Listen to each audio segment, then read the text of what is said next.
The fifth column on the new item spreadsheet is dedicated to package size. While not nearly the headache represented by brand names, these also need to be uniform. You couldn't spell out ounce half the time, but abbreviate it to OZ the rest. Similarly, you couldn't put a period behind LB on occasion, yet omit it on the remainder. And this said nothing of the whole metric versus standard dilemma, within which, often, the vendor catalogs or even product lines themselves weren't consistent.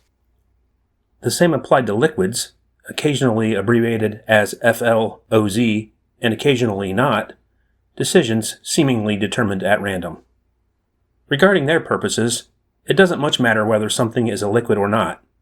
The item is what it is, and they are applying their markup percentage the same either way. Any customer or employee who is viewing the price tag would be standing directly in front of the item and could just pick it up if they're exceedingly curious about such. Therefore, he decides fairly early on that he is not making a point of identifying every single liquid on their shelves and marking these as FLOZ. 16 ounces will be 16 OZ either way, and this is good enough. Consistency is the main objective here, and space on the tags is at a premium besides. As Edgar's first summer on the job rolls around, he has chipped away at this for 6 months and is getting a good grasp on what matters and what doesn't. On this and many other issues, however, there is one individual who takes exception with Edgar's verdict on seemingly every topic. This is, of course, Palmyra's vitamin manager, Zaire Patterson. Some of their headbutting is beyond debating and without question behavior her employees need to change. For example, this department remains the runaway leader at any location in stamping over barcodes with a price gun sticker when it isn't in their system. Edgar has spoken to Zaire and pretty much every other vitamin employee about this, as has Dale. These items need to be added to their database, and in many respects, this is worse than the people who just put things out, unaware or not, when they don't scan at the register. If for no other reason than you now must go back and peel off the stickers anyway. And yet the basic response has essentially been, that's nice, but these things need a price. Think we'll go ahead and continue stickering them until you add them, thank you very much. Store manager Corey Brown hasn't been exceptionally helpful regulating this topic to date, so it has remained Edgar and Dale fighting on the side of the good guys.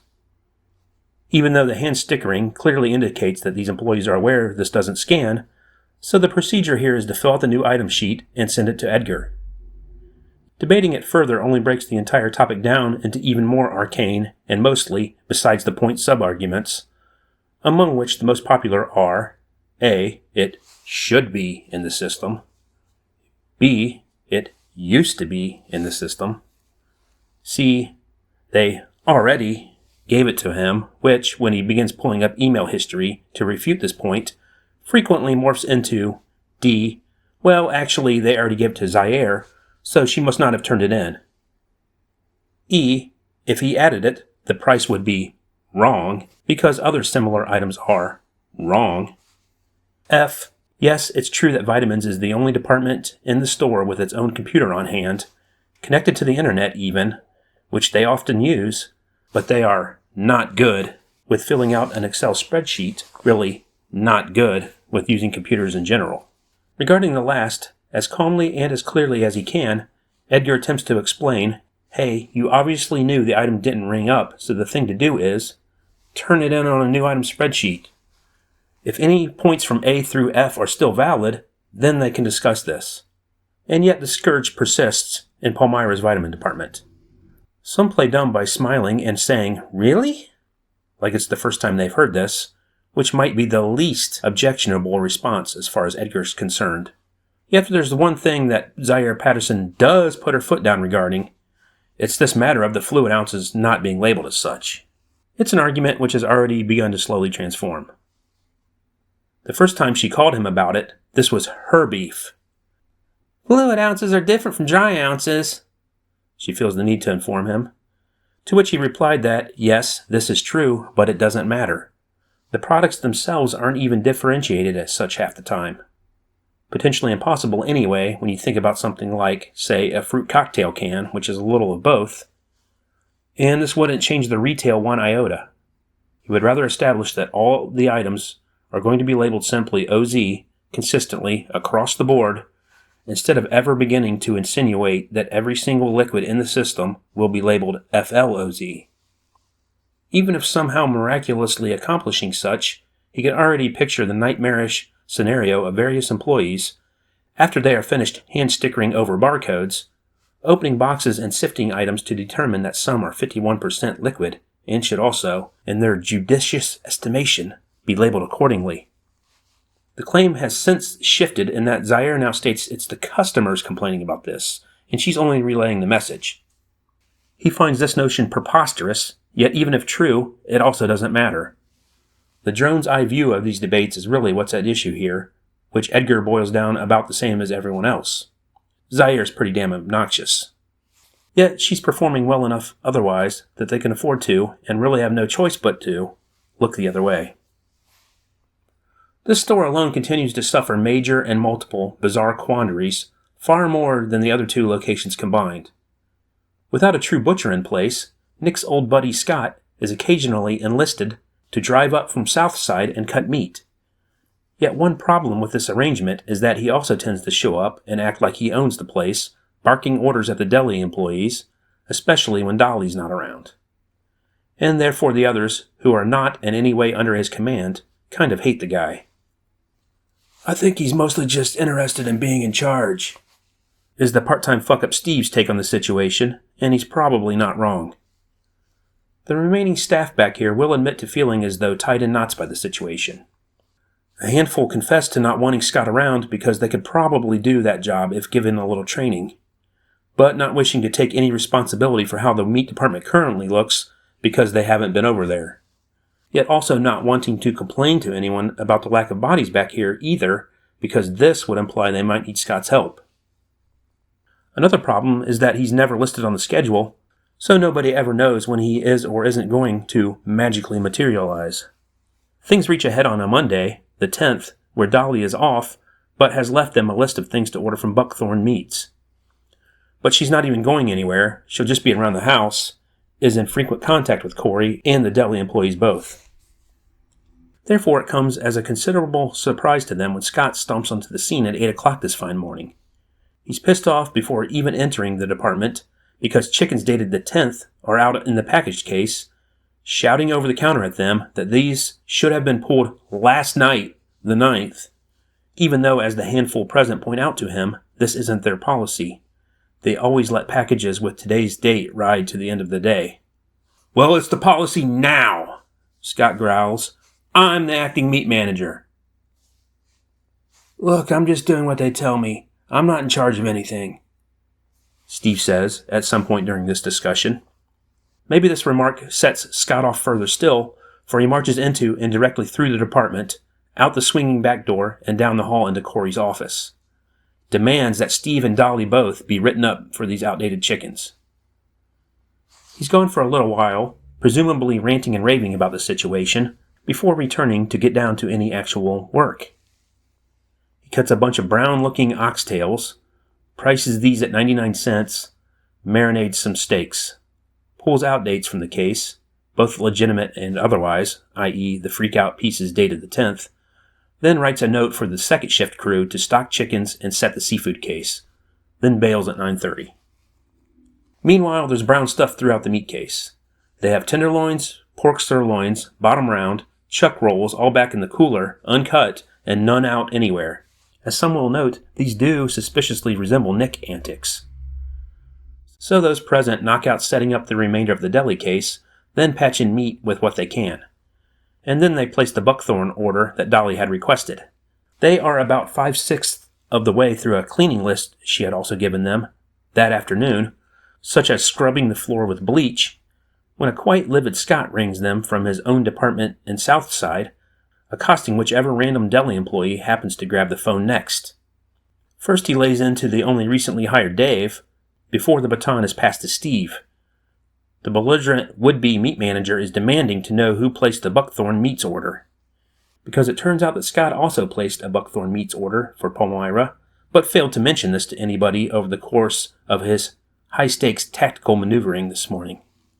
"Who placed this Buckthorn order?" "I did." "Why?" "Because Dolly left us a list of things to order, and you never said anything about it." Scott grumbles some directive about stocking chickens before hanging up.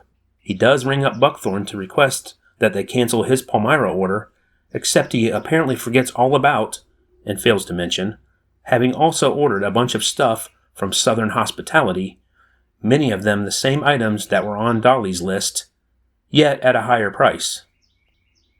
Dolly arrives the following day and respectfully requests that Scott never be allowed to enter this department again. "Okay, I'll take care of it," Corey says. Dolly and Corey know enough between them to cobble together a meat case for the time being, and can show this new guy Dave the ropes as much as possible. This still doesn't solve the issue of hiring an actual butcher to run the department, but plenty of other, far more demanding fires continue raging elsewhere.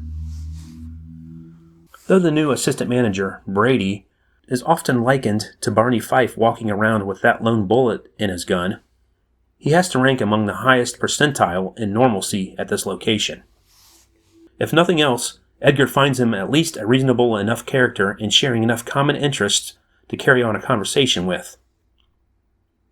He doesn't really know a ton about his role just yet, and yeah, there are snickers aplenty when Brady sits cross-legged and eyes closed up in the office, meditating, but he's catching on quickly enough. Brady's right on the ball, for example, one morning when Edgar runs the latest Universal Foods price update and forgets to add the exceptions file afterward, which sends the price on organic milk through the roof. Brady calls him up to point this out almost immediately, and Edgar corrects it. This new assistant manager is also putting his ostensible goofball status to the test. His first notable line in the sand is drawn when Dwayne circulates a memo regretfully informing his employees that the heretofore endlessly free supply of filtered water is coming to an end. They've been allowed to fill up as many jugs as they wish, gratis, but the company can no longer afford to support this program. This notification is posted near every time clock, and word is passed around verbally as well. Nonetheless, their first occasion working together after said notice is posted, Tara strolls toward the exit with a 5-gallon jug in hand, as if to leave. "Did you pay for that?" Brady asks, confronting her just before the door.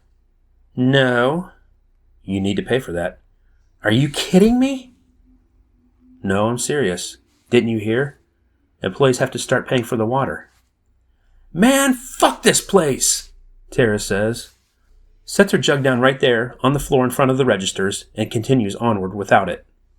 That evening, Tara's exceptionally drunk husband climbs behind the wheel and drives over to Corey's residence. Parks in front of the place, crookedly, his front right wheel even hopping the curb slightly before coming to rest. Jumps out and pounds on Corey's front door until the master of the house answers, then launches into an angry, finger-pointed tirade aimed squarely at Palmyra's store manager. The following morning, Tara strolls into the workplace and promptly files her 2 weeks' notice. So yes, the countdown has now begun for a produce manager as well. Even so, this isn't to suggest that the only struggles this location is experiencing are related to personnel. Bizarre flourishes abound elsewhere here. For example, the cheese case in the deli seems to go out every time it rains. Despite bringing a repairman in on numerous occasions to fix the heat, the store remains bone-chilling during the colder months, with only a few select, scorching hot points of refuge that the employees have memorized.